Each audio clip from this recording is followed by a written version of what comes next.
Movie शुरू होती है तो हम अमेज़न नदी का सीन देखते हैं। उधर एक बोट में एक शिकारी होता है, वो किसी से मदद मांग रहा होता है। उस बोट के भी अलग अलग हिस्से हो जाते हैं। वो शिकारी बोट के बिल्कुल टॉप पर आ चुका था, लेकिन जब उसे कहीं से मदद नहीं मिलती तो वो सुसाइड कर लेता है, खुद को मार डालता है। अब सीन यहाँ से शिफ्ट होता है एक होटल की तरफ। वहाँ पर एक लड़की टेरी और एक डॉक्टर रह रहे थे, जिनको डॉक्यूमेंट्री बनाने का भी काफी शौक था। वो अमेज़न के होटल में इसलिए आए थे क्योंकि उन्हें अमेज़न पर डॉक्यूमेंट्री बनानी थी। वहाँ पर एक अजीब और गरीब सा कबीला रहता था और डॉक्टर को उस कबीले में काफी इंटरेस्ट था। टेरी और डॉक्टर की टीम में और भी लोग थे, यानी एक फोटोग्राफर।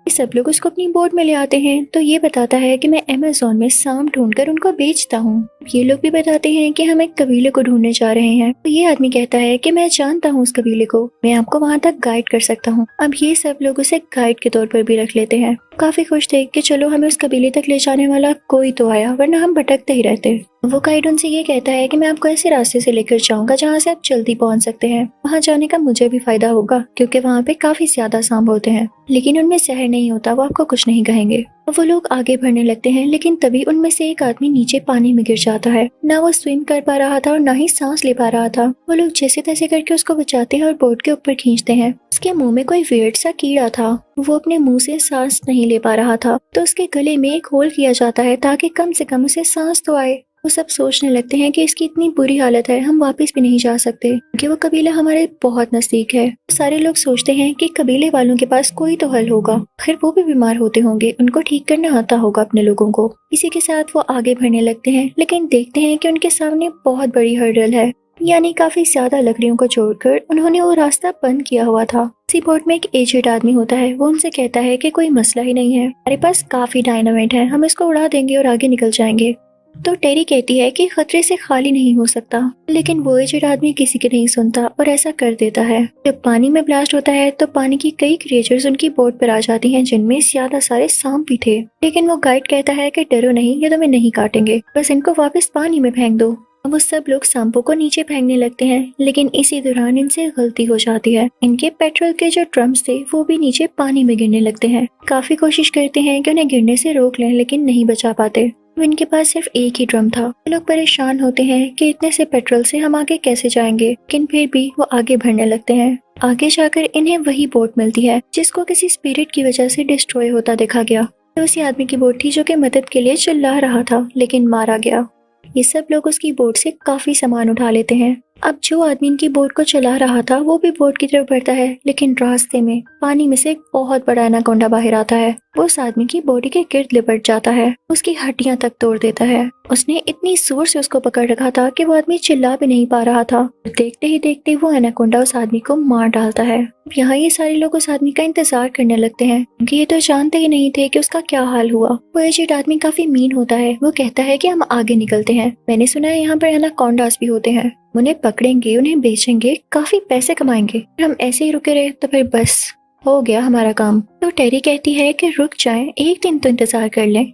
लेकिन वो एजेड आदमी गाइड को भी अपने साथ मिला चुका था। वो कहते हैं कि हाँ, हम मिलकर एनाकोंडा को पकड़ने वाले हैं। टेरी काफी परेशान हो जाती है क्योंकि उसके दोस्त की तबीयत भी तो खराब थी, यानी उसी डॉक्टर की। वो एजेड आदमी उन पर गन पॉइंट कर लेता है और कहता है कि ऐसे ही नहीं, मैं तुम लोगों के साथ आया, मुझे एनाकोंडा को पकड़ना है और तुम लोगों को मेरी बात माननी होगी। सब लोग प्रेशर में आकर उसका साथ देने के लिए तैयार हो जाते हैं। अगले दिन हम देखते हैं कि डॉक्टर की तबीयत कुछ बेहतर होती है। दूसरी तरफ वो एजेड आदमी उस एनाकोंडा को पकड़ने के लिए ट्रैप लगा रहा होता है। उसका ट्रैप लगाना सक्सेसफुल रहता है और एनाकोंडा उसमें फंस जाता है। वो आदमी काफी खुश होता है, लेकिन वो एनाकोंडा इतनी आसानी से नहीं फंसने वाला था और न इनके हाथ आने वाला था। वो काफी स्ट्रॉन्ग था और ट्रैप से निकल जाता है।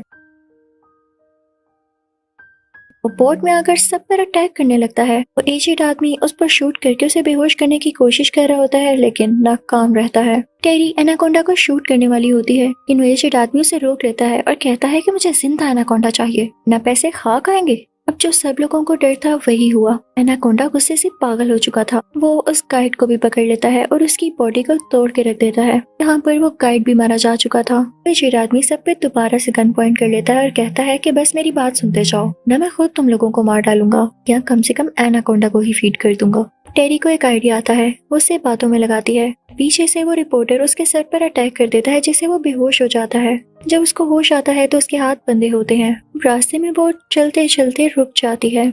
सब लोग बोट से नीचे उतरने लगते हैं ताकि कोई मदद ढूंढ सके, लेकिन बोट में वो एजेड आदमी अभी भी होता है क्योंकि वो बंधा हुआ था। साथ वहाँ पर एक लड़की भी होती है जो कि नाइफ लेके उस आदमी के पास जाती है ताकि उसे मार दे, क्योंकि उसी की वजह से ये सारी प्रॉब्लम्स आई थी। लेकिन वो आदमी इतना बदतमीज और चालाक था कि उसे टांग मारकर उसका गला दबा देता है। जो नाइफ उस लड़की के पास थी वो उससे अपनी रस्सी भी खोल लेता है और आजाद हो जाता है, फ्री हो जाता है। दूसरी तरफ पानी में टेरी और फोटोग्राफर साथ होते हैं, लेकिन तभी एनाकोंडा वहां आकर उन पर अटैक करने वाला होता है तो वो फौरन से बोट पर चढ़ जाते हैं। जब वो लोग ऊपर आकर एनाकोंडा को मारने वाले होते हैं तो वो एजेड आदमी उन्हें फिर से रोक लेता है। तभी बेचारा फोटोग्राफर पानी में ही गिर जाता है। एनाकोंडा उसकी बॉडी के गिर्द लिपटने लगता है और उसे मारने वाला होता है, लेकिन तभी टेरी एनाकोंडा को शूट कर देती है। वो उसे कई बार शूट करती है और अब फाइनली एनाकोंडा मर चुका था। ये देख के उस एजेड इंसान को काफी गुस्सा आता है। वो टेरी को शूट करने वाला होता है, लेकिन तभी वहाँ पर डॉक्टर आ जाता है और उस आदमी को बेहोश कर देता है। उसे पानी में ही फेंक के अपनी बोट को आगे लेकर निकल पड़ते हैं। सिर्फ 3 लोग बचे थे, डॉक्टर, टेरी और वो फोटोग्राफर, क्योंकि बाकी लोगों को तो एनाकोंडा ने मार दिया और उस एजेड इंसान को इन लोगों ने पानी में ही रहने दिया। थोड़ा आगे जाते ही टेरी को वहाँ पर पेट्रोल के ड्रम्स नजर आते हैं। टेरी और वो फोटोग्राफर जब पेट्रोल लेने जाते हैं तो तभी वहाँ पर वो एजेड इंसान आ जाता है जो कि मरा नहीं था, उन पर अटैक कर देता है और जब उनकी आंख खुलती है तो वो लोग भी वैसे ही बंधे होते हैं। यहाँ पर वो एजेड इंसान कोई ट्रिक लगाता है। वो टेरी और फोटोग्राफर पर खून फेंक देता है ताकि एनाकोंडा यहाँ पर आए और इन दोनों को खा जाए। एनाकोंडा जल्दी वहाँ पर आ जाता है। वो इन दोनों की बॉडी के गिर्द लिपटने लगता है, लेकिन उस एजेड इंसान को कुछ ज्यादा ही जल्दी थी एनाकोंडा को पकड़ने की, तो उस पर नेट डाल देता है। उसे कई बार शूट करता है कि ये बेहोश हो जाए और मैं इसे पकड़ पाऊँ, लेकिन एनाकोंडा था काफी स्ट्रॉन्ग। वो नेट से बाहर आ जाता है और अब वो एजेड इंसान के पीछे पड़ जाता है क्योंकि उसने उसको मारना जो चाहा था। पहले तो एनाकोंडा उस एजेड इंसान के गिर्द लिपट जाता है, उसकी हड्डियां तोड़ फोड़ के रख देता है और फिर उसे निकल भी जाता है। यानी जो किसी के साथ बुरा करता है आखिर में उसके साथ भी बुरा होता है। दूसरी तरफ टेरी और वो फोटोग्राफर भी आजाद हो चुके थे। वो दोनों भागने लगते हैं, लेकिन एनाकोंडा भी उनके पीछे पीछे आने लगता है। फोटोग्राफर एनाकोंडा पर अटैक करने लगता है। दूसरी तरफ टेरी सीढ़ियां चढ़ के उस जगह के बिल्कुल ऊपर पहुंच चुकी थी। फोटोग्राफर ने एनाकोंडा को आग पेट्रोल फेंक कर लगाई। इसकी वजह से उस जगह में आग फैल जाती है और ब्लास्ट कर जाती है वो जगह। टेरी और एनाकोंडा दोनों पानी में जाकर गिरते हैं। वो एनाकोंडा अभी भी जल रहा था क्योंकि उस पर काफी ज्यादा पेट्रोल लगाने के बाद आग लगाई गई। वो टेरी पर दोबारा से अटैक करने लगता है, लेकिन फोटोग्राफर उसके सर में एक्स मार देता है और वो एनाकोंडा पानी में चला जाता है। ये लोग बोट में वापस जाते हैं। तक डॉक्टर की हालत भी काफी बेहतर हो चुकी थी और ये तीनों उसी कबीले की तरफ बढ़ते हैं। यहाँ पर वो अपनी डॉक्यूमेंट्री बनाते हैं जिस काम के लिए वो बेसिकली आए थे। इसी के साथ एनाकोंडा पार्ट 1 यहीं एंड होता है। अब मैं आपको एक्सप्लेन करूंगी एनाकोंडा पार्ट 2। स्टार्टिंग सीन में हम जंगल में 2 शिकारियों को देखते हैं। वहीं पर एक शेर भी होता है जो उनमें से एक शिकारी पर अटैक कर देता है और वो पानी में गिर जाता है, लेकिन तभी पानी में से कोई चीज उसको नीचे खींच लेती है और अब यहाँ से सीन चेंज होता है। हम एक आदमी को देखते हैं जो कि किसी मीटिंग में होता है। उसने कुछ इन्वेस्टर से पैसे ले रखे थे। उसने ये कहा था कि मैं इन पैसों को यूज करके कोई चीज इन्वेंट करूंगा या डिस्कवर करूंगा। सारे लोग उसे कह रहे होते हैं कि ना तो अभी तक तुमने कोई चीज बनाई ना डिस्कवर की, तो हमारे पैसे तुम हमें वापस कर दो। अगर ऐसा नहीं कर सकते तो अपनी रिसर्च यहीं रोक दो, हम तुम्हें और पैसा नहीं देने वाले। वो आदमी कहता है कि आप थोड़ा वेट तो करें, मैंने एक फ्लावर डिस्कवर किया है जिसका नाम ब्लड ऑर्चिड है। उसको यूज करके इंसान हमेशा के लिए जवान रह सकता है। उनको लोकेशन भी बताता है कि ये कहाँ पर मिल सकता है। ये जगह एक आइलैंड था और ये लोग वहाँ जाने के लिए निकल पड़ते हैं। उस रिसर्चर की एक असिस्टेंट भी थी जिसका नाम सैम था। लोगों को बताया जाता है कि मौसम काफी खराब होने वाला है, तो हमारी बोट इतनी एडवांस नहीं कि वहाँ तक इस बारिश में जा सके। तो वो एक लड़के बिल से कांटेक्ट करते हैं जिसकी बोट काफी अच्छी थी और वही इन लोगों को वहाँ तक लेकर आसानी से जा सकता था। बिल इनको वहाँ तक पहुँचाने के लिए काफी ज्यादा पैसे लेता है, लेकिन अब उस रिसर्चर को जैसे भी करके वो ब्लड ऑर्चिड फ्लावर लाना ही था, तो वो मान जाता है और अपनी टीम के कुछ लोग लेके वहाँ के लिए निकल पड़ते हैं। ये सब जैसे ही रात होती है तो बारिश का तूफान बढ़ने लगता है। बिल काफी परेशान हो जाता है और वो जाकर उन लोगों से बात करता है। वो कहता है कि इस मौसम में हम कैसे आगे बढ़े। तो उस रिसर्चर का आदमी उसे कहता है कि तुम और पैसे ले लो क्योंकि हम अब पीछे नहीं जा सकते, तुम जैसे तैसे करके हमें वहाँ पर पहुँचा दो। तो बिल को ये बात माननी पड़ती है क्योंकि वो पहले भी इतने पैसे ले चुका था, अब वो वापस जाता भी कैसे। खैर अब वो आगे बढ़ने लगते हैं, लेकिन जैसे ही सुबह होती है तो उनकी बोट भी खराब होना शुरू हो जाती है। वो मूव ही नहीं कर रही थी। वो चलते चलते ऐसी जगह पर पहुंच जाते हैं जहां से आबशार बह रहा था, यानी उनकी बोट अब पानी में बहती बहती नीचे गिरने वाली थी। जिसका डर था वही होता है, बोट वहां से नीचे गिर जाती है। बोट पूरी तरह से टूट चुकी थी, उसमें मौजूद सामान भी बिखर चुका था।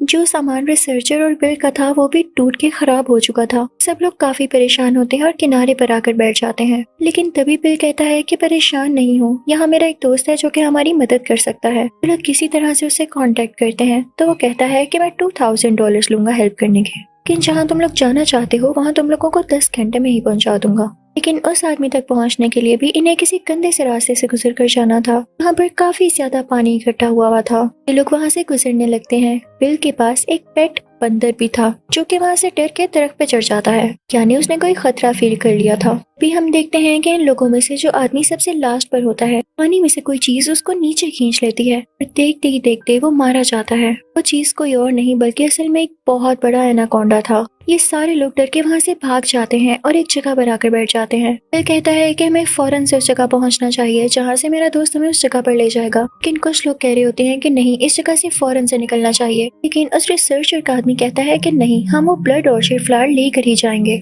वो लोग आगे बढ़ने लगते हैं तो तभी बिल नोटिस करता है कि किसी आदमी की बैक यानी कमर पे कोई कीड़े हैं। वो इनफैक्ट लीचीज थी जो कि उसका खून पी रही थी। बिल उन लीचीज को उसके जिस्म से अलहदा करता है। जब वो आदमी अपने शूज वापस पहनने लगता है तो उनमें कोई स्पाइडर होता है। तो बिल का साथी उसे बताता है कि अगर मैं टाइम पर ना देखता तो ये स्पाइडर तुम्हें काट लेता और तुम मर चुके होते। रिसर्चर का साथी उसे अपने साथ रख लेता है किसी एक्सपेरिमेंट के लिए और लोगों को दिखाने के लिए कि देखो मैं पॉइजनस स्पाइडर लाया हूँ। में सीन दूसरी तरफ का दिखाया जाता है, यानी वो आदमी जो बिल का दोस्त था और इन लोगों को वहां तक पहुंचाने के लिए मदद करने वाला था, को पानी से कुछ आवाज आने लगती है। वो देखता है तो वहां एनाकोंडा होता है। वो बिल के दोस्त को पूरी तरह से मार देता है और उसकी बोट भी तबाह हो जाती है। उसकी बोट तबाह होने से एक बहुत बड़ा ब्लास्ट होता है। बिल वहाँ से उठता हुआ धुआं देख लेता है और वो समझ जाता है कि क्या हुआ। जब वो सारे लोग उधर पहुंचते हैं तो बोट तबाह हुई भी होती है और बिल का दोस्त भी मारा जा चुका था, यानी उनकी लास्ट होप भी अब खत्म हो चुकी थी। ये लोग उस तबाह हुई हुई बोट में से कुछ जरूरी सामान उठा लेते हैं जो कि कुछ ठीक था।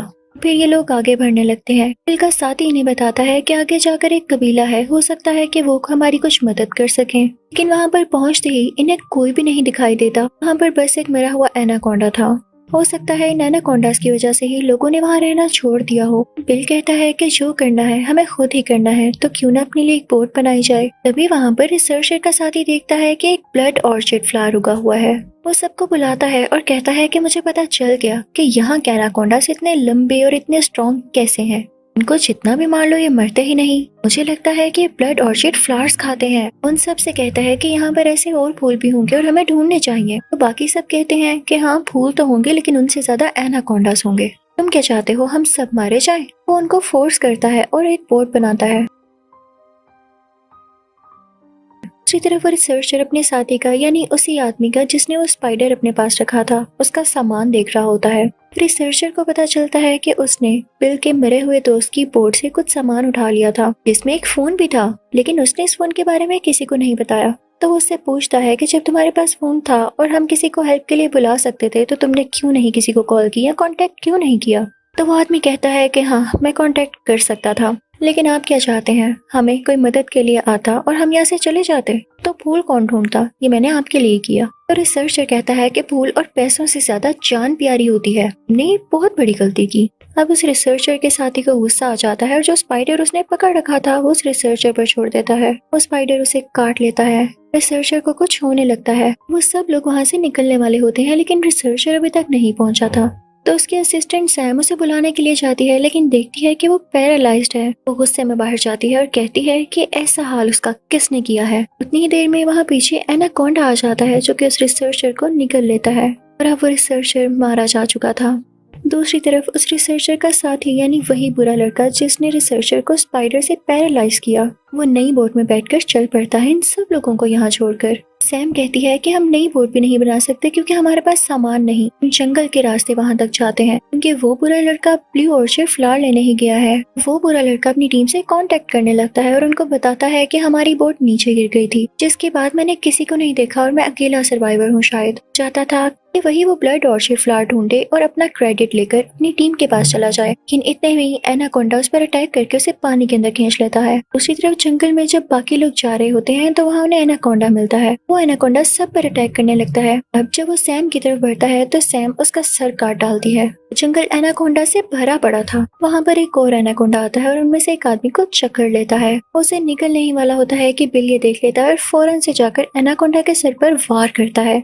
इसकी वजह से एनाकोंडा मर जाता है और उस आदमी को छोड़ देता है। ये भी एक मिरेकल था, वरना वो आदमी इस एनाकोंडा के हाथों मारा जाता। तो वो बुरा लड़का भी जैसे तैसे करके उस जगह पहुंच जाता है जहाँ पर बहुत सारे ब्लड ऑर्चिड फ्लावर्स थे। बाकी लोग भी जैसे तैसे करके जंगल से होते हुए वहाँ तक पहुँच जाते हैं। ये सब लोग उस बुरे लड़के की बोट को यूज करके वापस जाने वाले थे, लेकिन उस लड़के को ये फील हो जाता है और वो वापस आता है, सब पर गन पॉइंट कर लेता है। वो बिल के सर पर वार करके उसे बेहोश कर देता है और बाकी सबको अपने साथ आने का कहता है। पूरा लड़का सैम पर गन पॉइंट कर लेता है और उससे कहता है कि आगे एनाकोंडास हैं, मैं तुम्हें जैसा कहूँ वैसा ही करो। तुम यहाँ से जाओगी और वो ब्लड ऑर्चिड फ्लावर्स इस बैग में डालोगी। नहीं, वो बुरा लड़का अपनी जान का रिस्क नहीं ले रहा था, वो सैम पर सारा बर्डन डाल रहा था। सैम को ऐसा करना पड़ता है और वो बैग लेके ब्लड ऑर्चिड फ्लावर्स तोड़ने लगती है, लेकिन तभी वो दरख्त टूटने लगता है। तो सैम जल्दी से वो फ्लावर्स वाला बैग उस बुरे लड़के की तरफ फेंकती है, लेकिन तब बिल को भी होश आ चुकी थी। वो उस बुरे लड़के पर अटैक करने लगता है। उस बुरे लड़के के हाथ में जो बैग था वो नीचे गिर जाता है और उसमें से स्पाइडर बाहर उसको काट लेता है, जिससे वो पैरालाइज होने लगता है और फिर नीचे गिर जाता है। एनाकोंडा उसे हमेशा के लिए अपने साथ ले गया था। दूसरी तरफ दरख्त टूट जाने की वजह से सैम भी नीचे गिर जाती है। इन सब एनाकोंडास का ध्यान पहले उस बुरे लड़के की तरफ था जो कि उसे खाने वाले थे। सैम जल्दी से अपनी जान बचाकर वहाँ से निकल आती है, लेकिन तभी एक एनाकोंडा का ध्यान सैम की तरफ जाता है और वो उसे खाने ही वाला होता है। तभी सैम का साथी उसके मुंह पर फ्यूल डाल देता है और उसको आग लगा देता है और शूट करके पर बहुत बड़ा ब्लास्ट होता है। वो सारी जगह टूटने लगती है, वहाँ की मिट्टी में क्रैक्स आने लगते हैं और वो नीचे धंसने लगती है। सारे एनाकोंडास भी उसके अंदर धंसने लगते हैं और उनके ऊपर मिट्टी आकर गिरती है। यानी सारे एनाकोंडास अब मारे जा चुके थे। ये लोग ऊपर की तरफ थे तो ये लोग वो बोट लेके वहाँ से निकल आते हैं। ये लोग सेफ थे क्योंकि कोई एनाकोंडा नहीं बचा था। लोग सोचते हैं कि कुछ भी हो जाए हम हिम्मत करके वापस अपने घरों को जाएंगे और इसी के साथ एनाकोंडा पार्ट 2 भी खत्म हो जाता है।